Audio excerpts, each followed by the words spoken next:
আসসালামু আলাইকুম। ওয়ালাইকুম সালাম। ভাই এই চরের নাম কি? পাটগ্রাম চর। পাটগ্রাম চর এটা নাকি?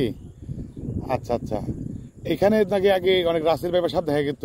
হ্যাঁ দেখা যায় তো, এনে মনে হয় যে দেখা যায় না। এটা কি গুজবই বেশি সরে তো নাকি এগুলা? হ্যাঁ না, আগে দেখা যায় তো, এনে দেখা যায় না। তাই না? মানুষ মরছে পরে চরে? হ্যাঁ মানুষ কাম উঠলে মেরা লাইছে। কয়জন মারছে? তাও আমাকে ওই চরে 3-4 জন মরছে। 3-4 জন মরছে? কোন কি এই যে এরকম ধান কাটতে যেতে মরছে না গিয়া? ধান কাটতে ঘাস কাটতে যায়।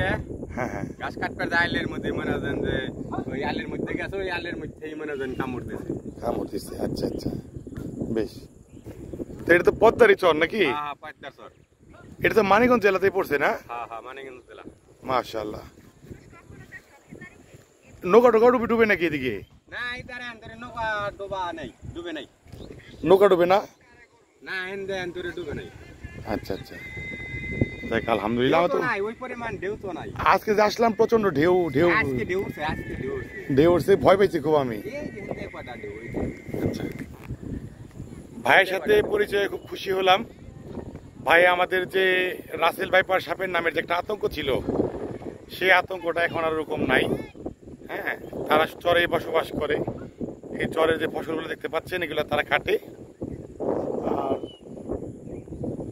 এই হ্যাঁ, আউশ ধান আমন ধান এগুলো ওনারাই করে, চাষ করে। আর আমার পিছনেই দেখা যাচ্ছে হলো পদ্মা নদী, অনেক ভয়ঙ্কর। দেখতে পাচ্ছেন বিশাল পদ্মা নদী। তো আর ইলিশ মাছও পাওয়া যায়? আচ্ছা আচ্ছা আচ্ছা, ভাই ইলিশ মাছ কত করে কেজি? এনে মানে 1000-1200 টাকা কেজি বড়টা। বড়টা?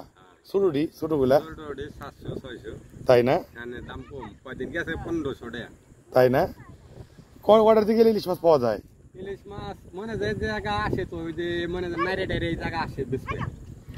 সকালে না বিকালে? সব সময়ই আছে। তাই নাকি? 8টা-9টায় থেকে সকাল হ্যাঁ মনে জান পাওয়া যায়। এখন তো আর সময় নাই, তাহলে তো ইলিশ মাছ নিয়ে গেতাম। ঠিক আছে ভাই, ধন্যবাদ।